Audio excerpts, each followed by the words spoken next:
Tonight, after CBC News reporting on the Paul Bernardo prison transfer, calls for a minister to resign.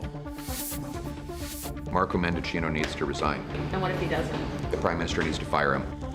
Plus, new details about when the Prime Minister and his staff knew. A capsized boat near Greece.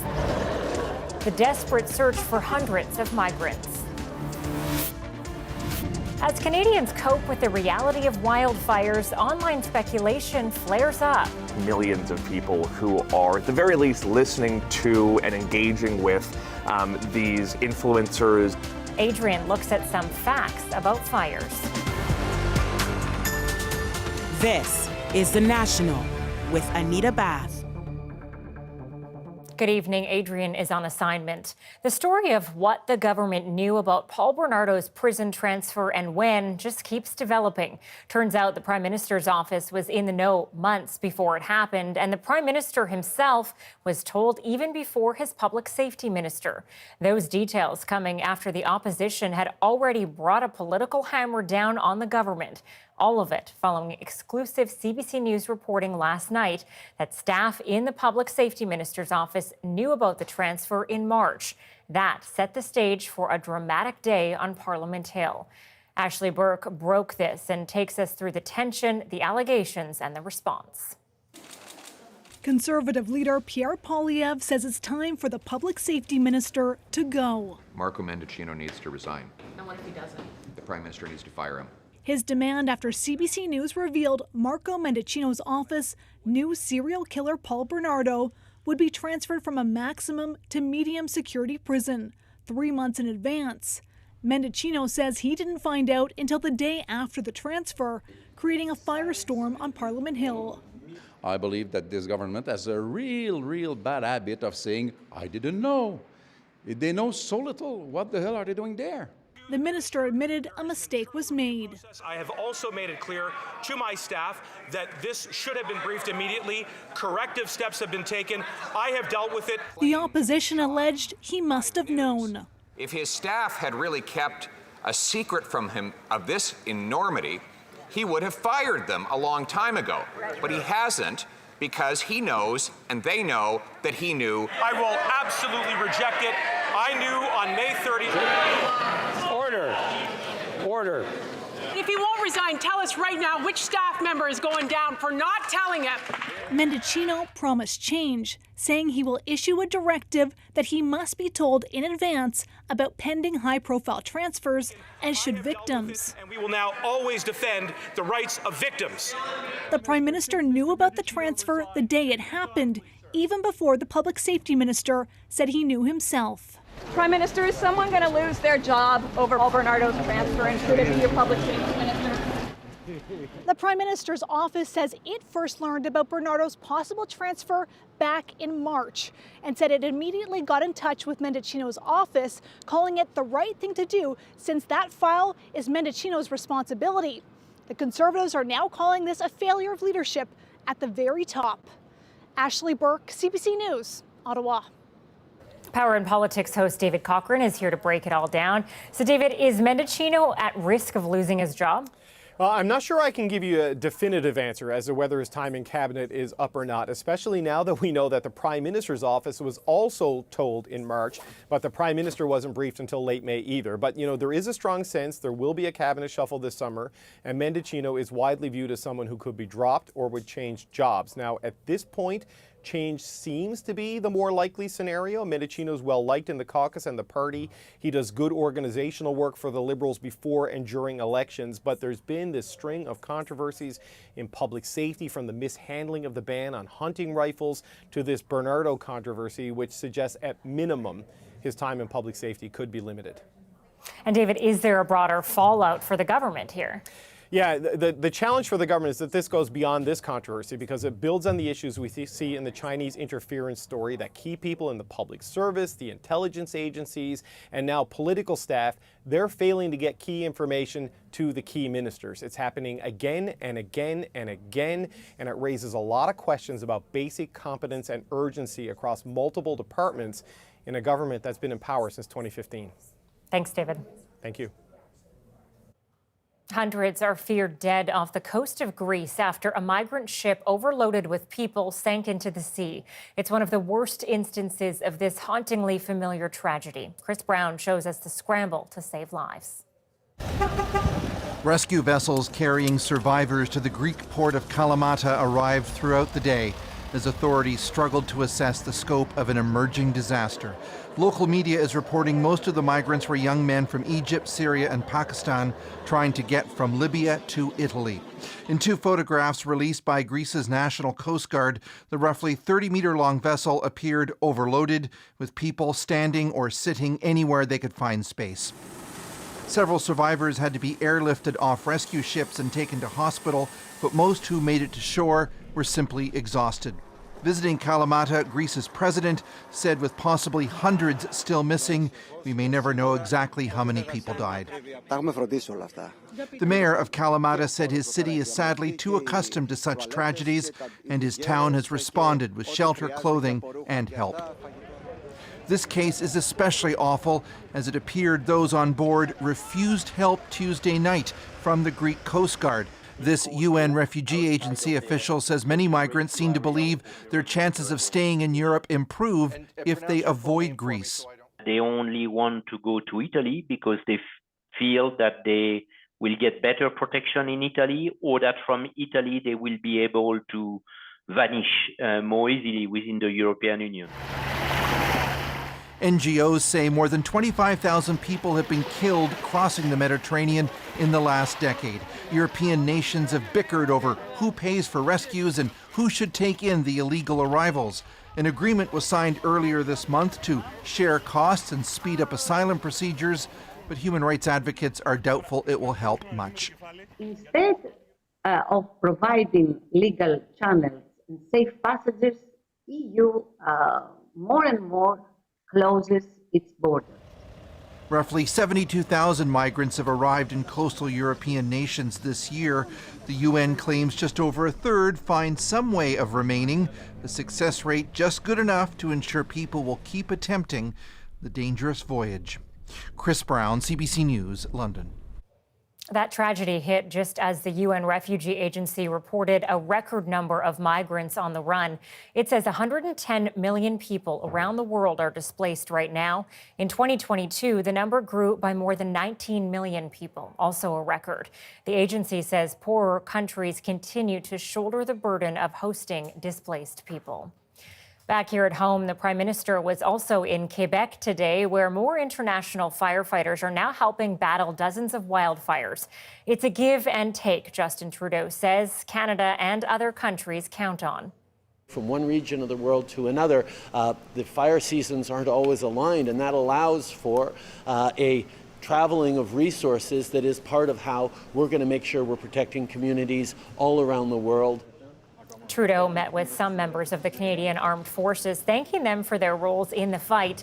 He later visited with fire evacuees in Chicoutimi. Now, firefighters from all over the world have already answered the call to come to Canada, and there will be more. Julia Wong spoke to some of them about why they've come and what they're seeing on the front lines. The joyful arrival of firefighters from South Africa made a splash in Edmonton. Now they're making a difference on the front lines. Antoinette Genie has fought fires before in Alberta and Manitoba. She's happy to help again. Our crews are used to be deployed when there's a need of the team. So we are using it in terms of the intensity of the fire and the strength. Genie says her team is also learning skills they can take home. They've seen the crowning fire. We learned it in the classes. We actually got an opportunity to see a crowning fire. We've learned something different. Right now, hundreds of firefighters from around the world, including from France and Costa Rica, are in Canada to fight wildfires. This group from Spain and Portugal arrived Wednesday in Quebec. So our main concern here is to be as useful as we can, because in Spain we have a lot of experience. In Alberta, this veteran Australian firefighter says his first glimpse of a Canadian wildfire left an impression. We could tell from the fire behaviour, we could see in the smoke, we could see there were fairly intense fires moving at a rapid rate through the forest in high fuel loads. So from that we knew we're going to have some significant days ahead of us. Andrew Stewart says putting fires out abroad is about giving back. We also receive support from Canada crews when we had a really bad season, so it's good. The firefighting industry is a big brotherhood and sisterhood, so it's good to repay the favour. Canadian Wildfire Services say the help is welcome as the firefight drags through its second month with domestic resources stretched thin. Because we've been bogged down working day in and day out, so to have that positivity, to have that enthusiasm, and that eager to work and to help out has been phenomenal for us. Because for Jeannie, it's all about the work. I think we are very passionate to make difference. So Julia, so much help, but the situation is still uncertain for many evacuees. Yeah, Anita, it really is. So I'm at a Alberta wildfire base camp, and generally the site is pretty busy with firefighters and helicopters coming and going. Now, some evacuees are starting to be allowed to go back home, but there are still many evacuation orders in place for thousands of people, and they will have to continue to wait. You know, right now it's rainy and cold and damp, but once those temperatures go back up again, firefighters say they expect issues, flare-ups to pop up yet again. And unfortunately, they're expecting that to happen throughout the summer. Thanks, Julia. A rough day for Bell Media employees today. Parent company BCE cut 1,300 positions and pulled the plug on multiple radio stations and foreign news bureaus. As Thomas Dagla explains, it's more evidence of the challenges facing Canada's media industry. Outside Bell Media's radio stations, there was no sign of trouble, but listeners in several cities were in for a surprise. CFRN AM 1260 is off air.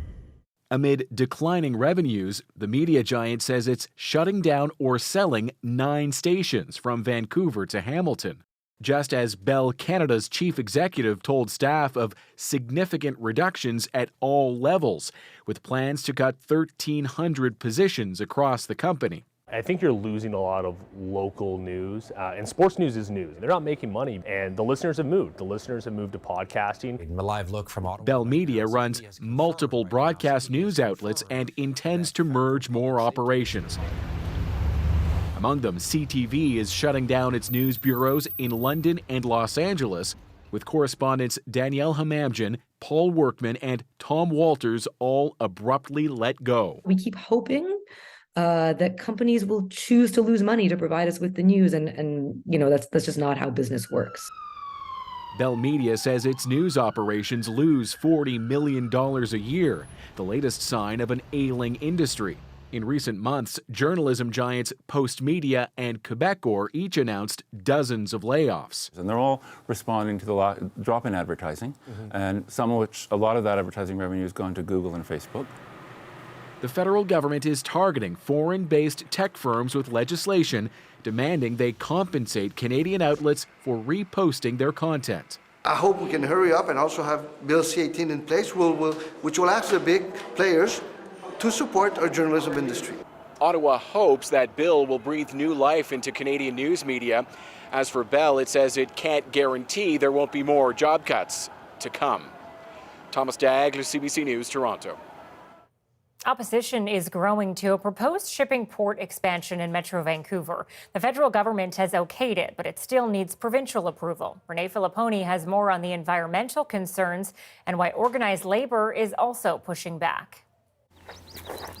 It's a critical habitat for birds and an escape to nature for residents. I've lived out in South Delta since 1969.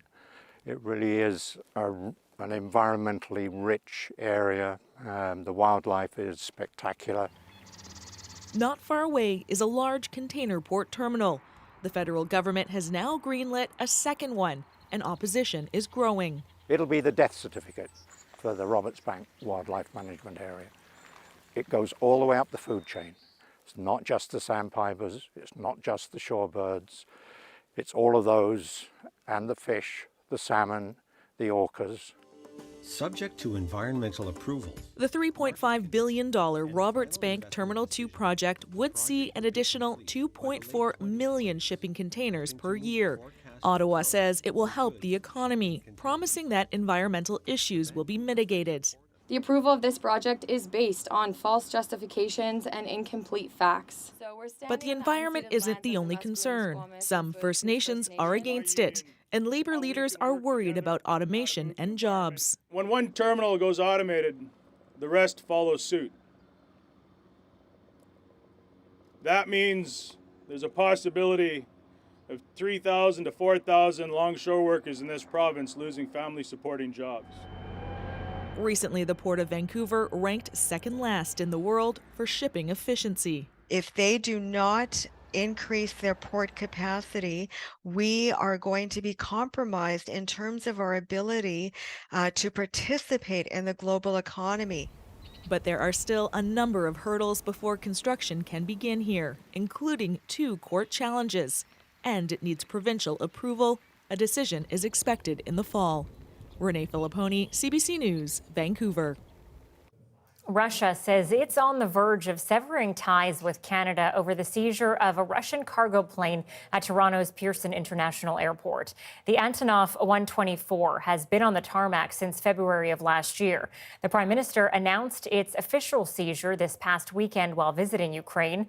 Ottawa says it plans to either give it to Ukraine or sell it and give Ukraine the proceeds. Moscow calls it a cynical and shameless theft. And with Ukraine's counteroffensive underway, Western allies flexed their military muscles in Germany in the largest deployment exercise in NATO history.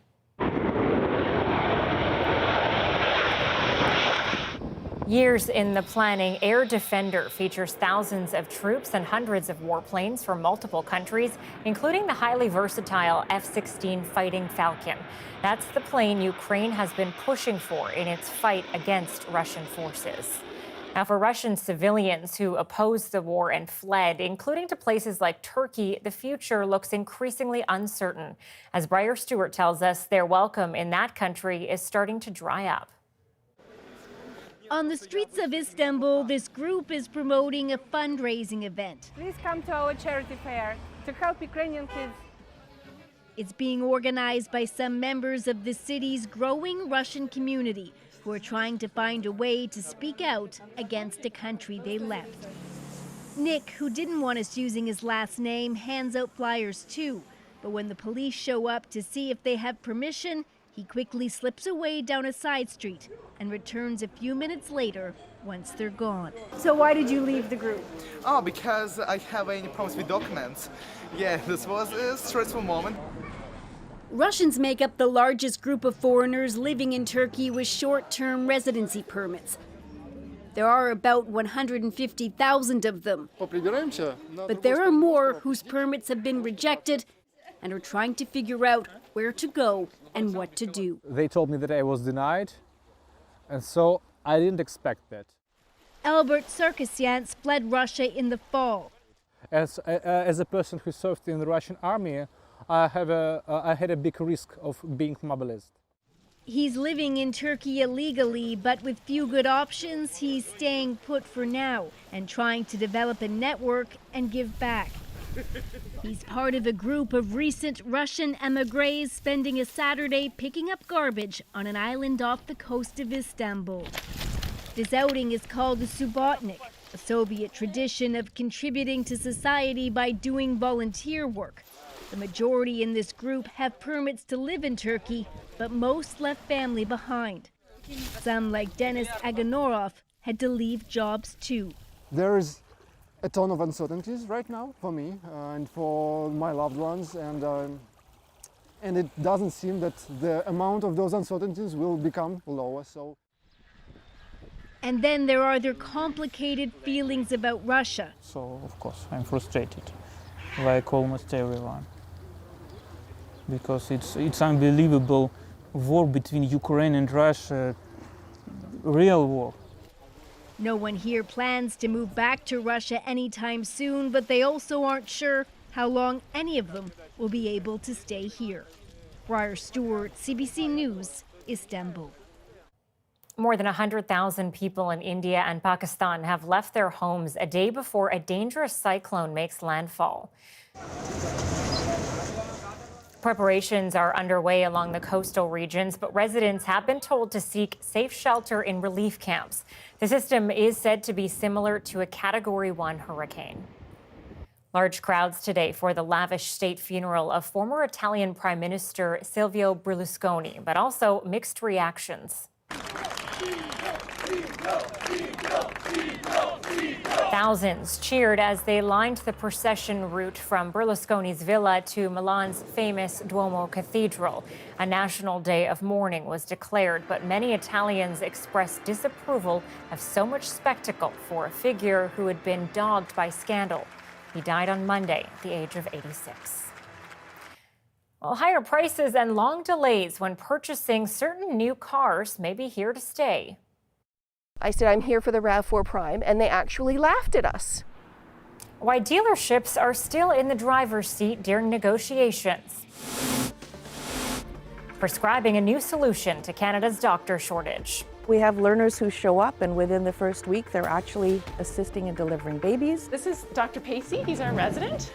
How one school's methods are getting more physicians to go to and stay in remote communities. Plus, it's going to end up saving me thousands a year.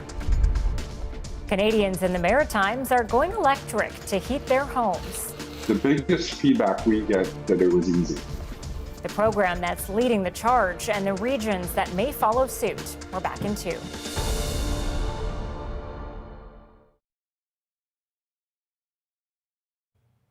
Some sobering news from Statistics Canada. Canadians have less cash to spend and they're taking on more debt.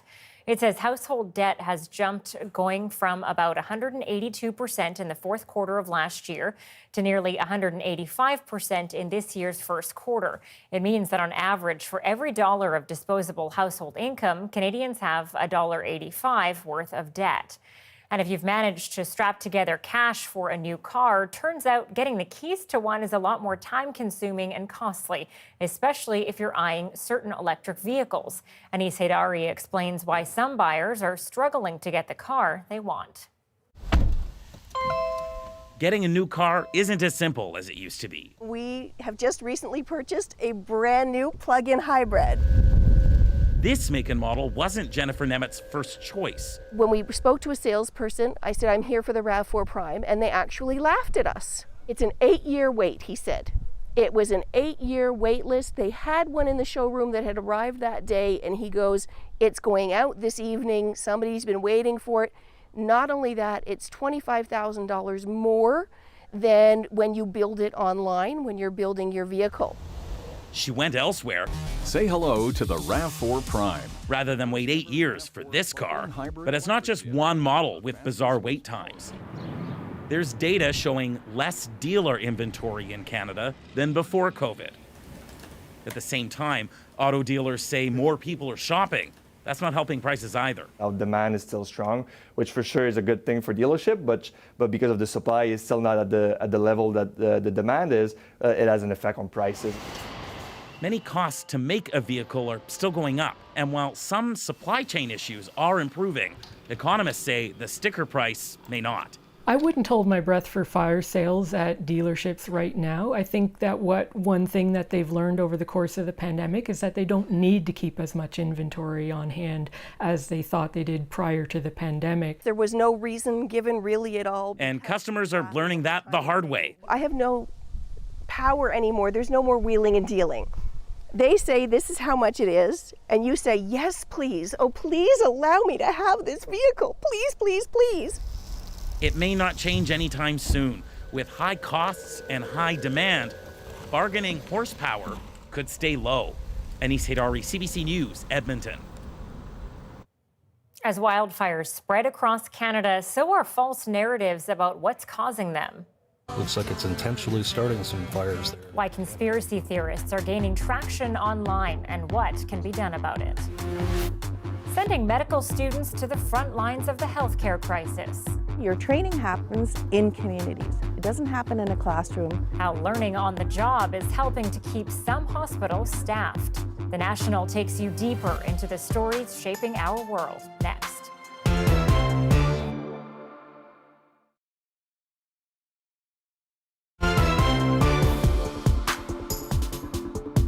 Obviously, we're seeing increased extreme weather events, increased forest fires across the country, and we will over the coming years because of the impacts of climate change.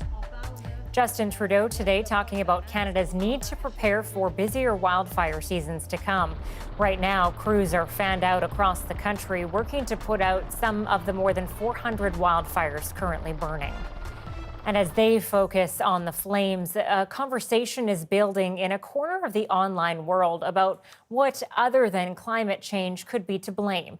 Adrian sat down with freelance journalist Justin Ling to lay out the facts.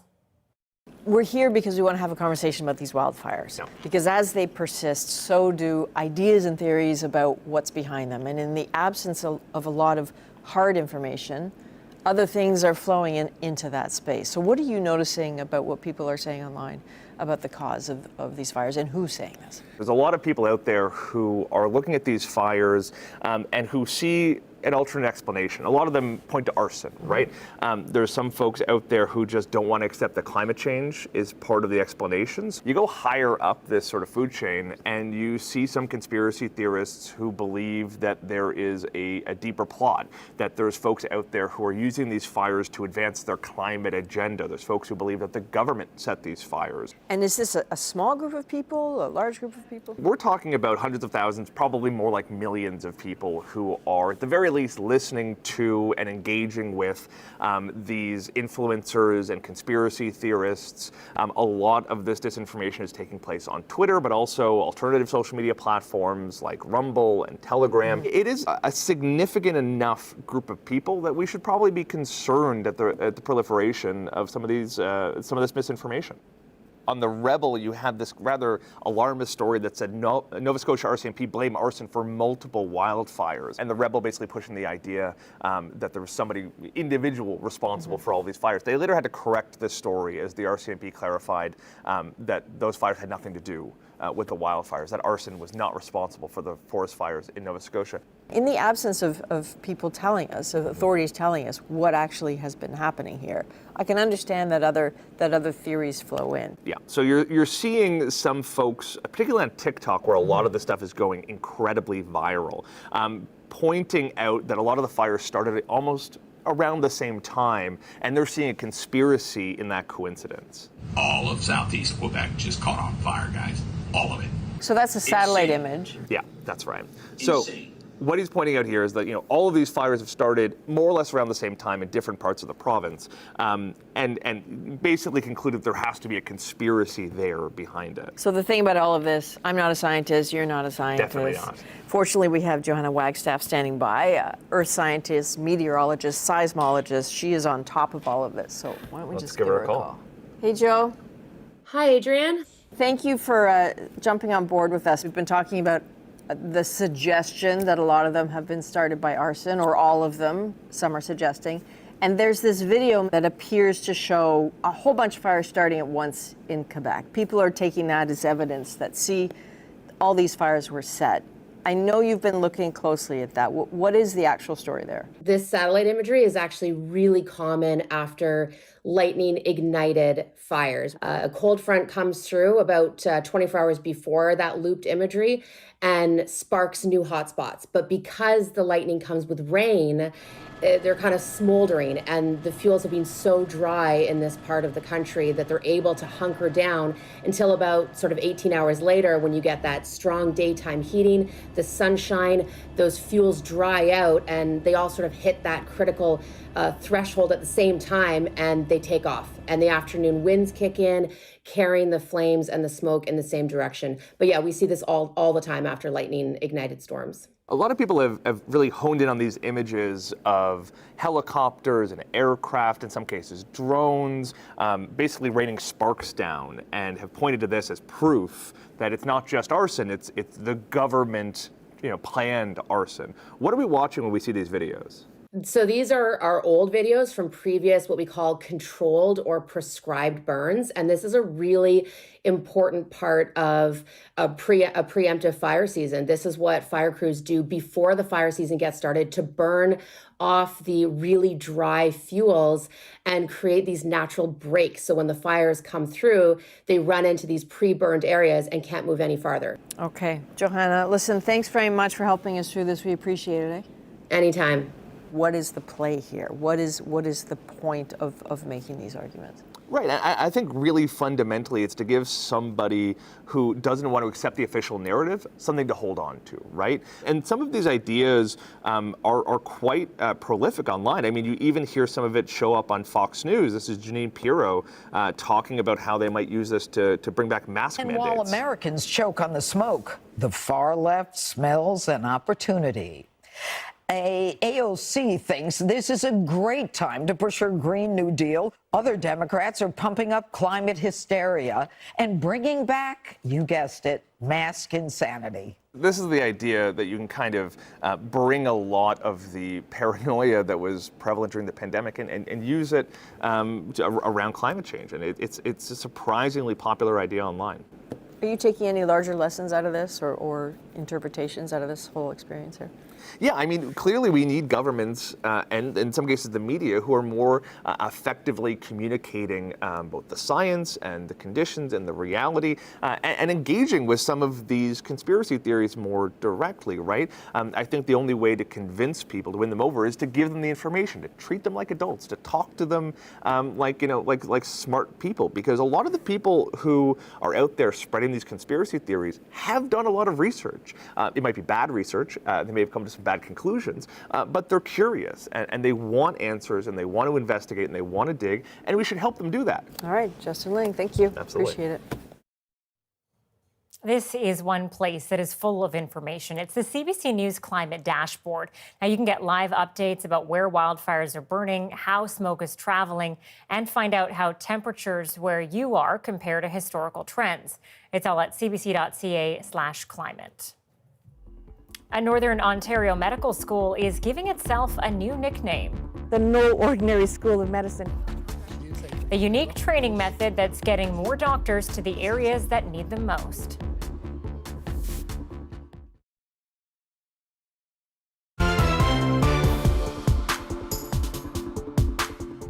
Access to family doctors in Canada is dwindling. More than 1 in 5 Canadians, about 6.5 million people, do not have a family doctor. Now, that shortage is even more severe in Indigenous and rural communities. In Northern Ontario, for example, there's an immediate need for up to 300 doctors.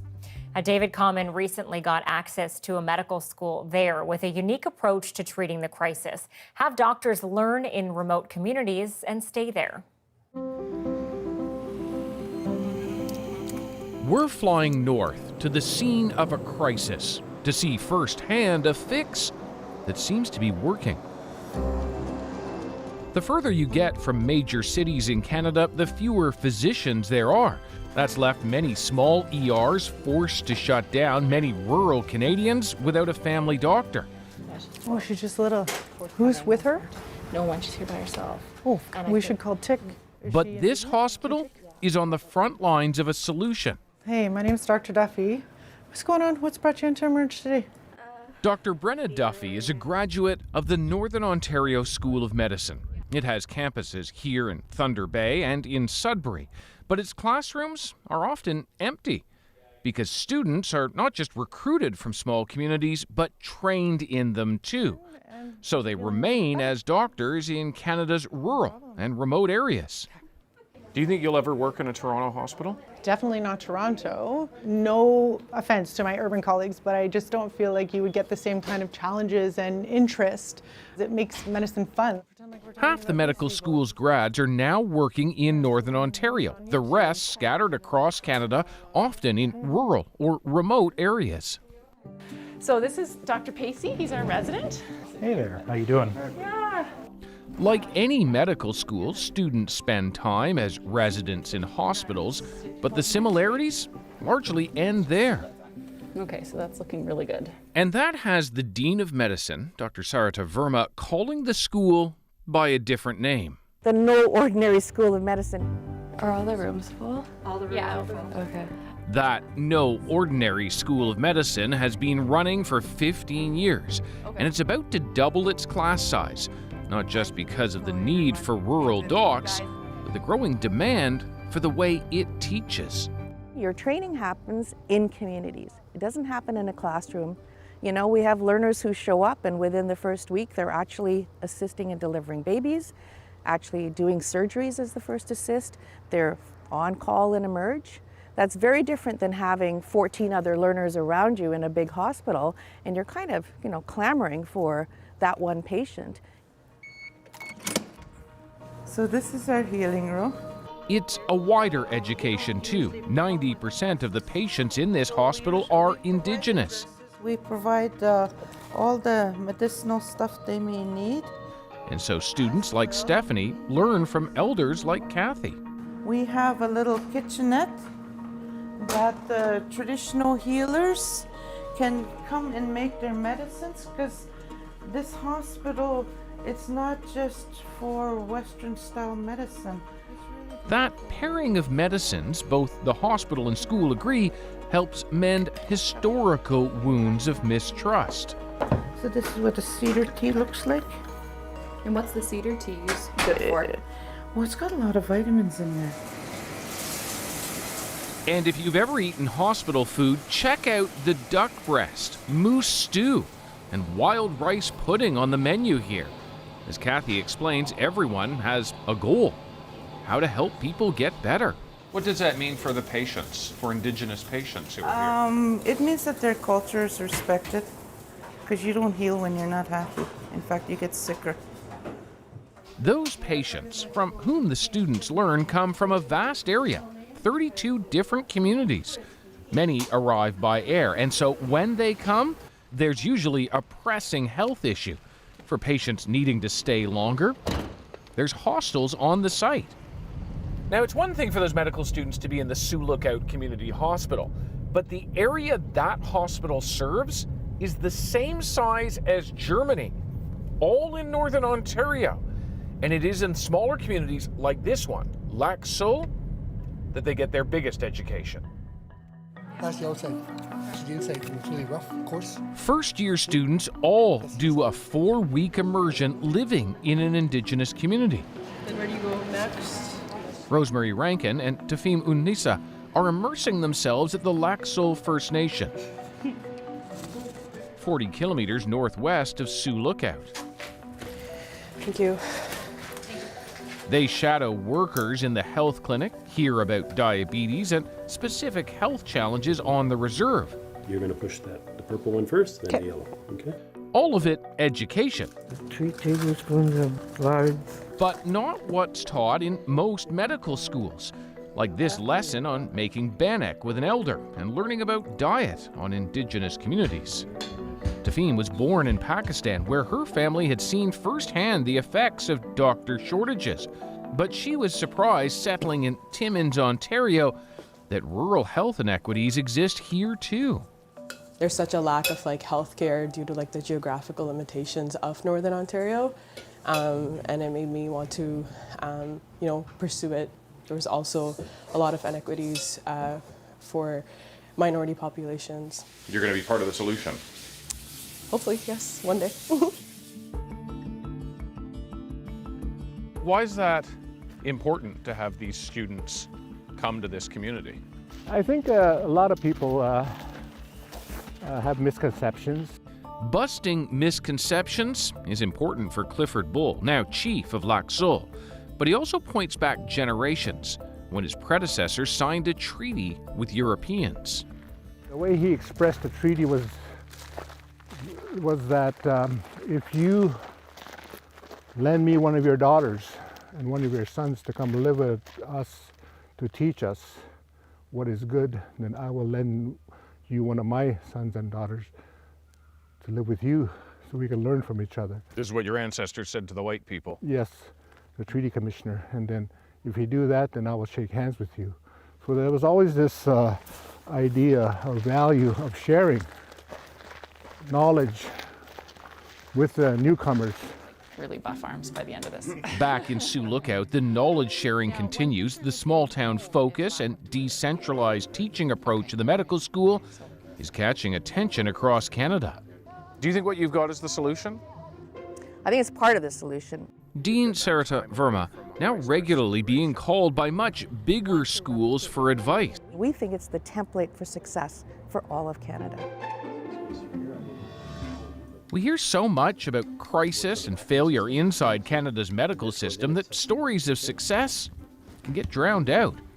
But recruiting future doctors from small communities, training them there so that you have physicians who will stay in places they're needed most, is actually working. It may not quite be utopia, but students and graduates are keen to celebrate. That's the CBC's David Common reporting tonight. Now, over the next 3 years, Canada is expected to have 3 new medical schools. And the dean at Northern Ontario Medical School says all 3 have consulted her about that program. Coming up, an eco-friendly way to heat your home is becoming cheaper and more accessible for some Canadians. Plus, humor is our natural medicine. That's just our way of healing. the Mermaid Challenge is making a splash online in our moment.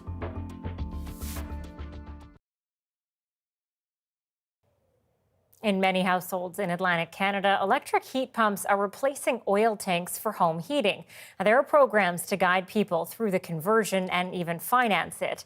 Emily Chung shows us a green solution that's spreading to other parts of the country.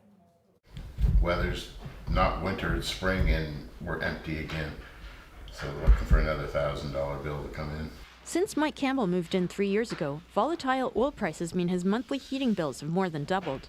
But after today, he'll ditch his oil boiler, oil tank, and those bills. So this is just a no-brainer, really. It's going to end up saving me thousands a year. He's replacing them with heat pumps. They're efficient, electric, and climate-friendly. But making the switch can be costly and complicated. It can be very confusing when you're just looking at the website and applying and which programs you want, what rebates come with them. But in PEI, there's help. Well, the program's pretty ambitious. It's really looking to overcome almost all of the barriers homeowners have to investing in energy efficiency, like finding a contractor that can do good work at a good price, navigating through all of the rebates and incentives available to homeowners. Plus a zero-interest loan to cover the whole cost. If the homeowner moves, the next owner keeps paying back the loan. Programs like it have already made a difference in Atlantic Canada, where the use of heat pumps is much higher than in the rest of the country, catching the attention of the Canadian Climate Institute. When you have a critical mass or an interested group of, I guess, neighbours, if you like, a community that starts to take up heat pumps, you kind of see it as a bit of a snowball effect. Since it launched 2 years ago, more than 1,400 people in Charlottetown and Stratford have joined the program. About 40% installing heat pumps, including friends of Mike Campbell. He just swears by it, so they're happy with it, and I'm pretty sure I'm going to be pretty happy with it too. I think the biggest feedback we get that it was easy. A lot of other programs are out there to help, but you've got to fill in an online form and a portal. And it's I guess we're kind of old school. People can call us. Similar loan programs are spreading to cities like Calgary, Saskatoon, and Toronto, and could help other parts of Canada warm up to heat pumps. Emily Chung, CBC News, Toronto. Well, here's something else that's catching on across the country, the Mermaid Challenge. It all started with a picture in Pimicikamak Cree Nation in honor of Pride Month and the new Little Mermaid movie. Now it has grown into a social media frenzy with dozens of Indigenous communities jumping into the fun. And tonight, the Mermaid Challenge is our moment. Humor is our natural medicine. All this started in Manitoba, dressing up as mermaids and mermen. And then I guess some other Northern First Nations, they picked up on that too, and they started posting their own mermen. And then from there, it went viral like wildfire. And now I'm seeing posts from Ontario and Saskatchewan. So everybody's getting in on it. We use humor as an outlet to connect with everybody else. That's just our way of healing. This is how we are very resilient as a people. They asked me to to represent St. Teresa Point, you know. But the bra, those aren't all me, by the way. Those are stuffed with socks and other washcloth. They're stuffed, not mine. I actually feel honored to be given the opportunity to make people laugh and smile and, you know, to help them heal for that one moment. We have our serious side, but we also take our fun side seriously.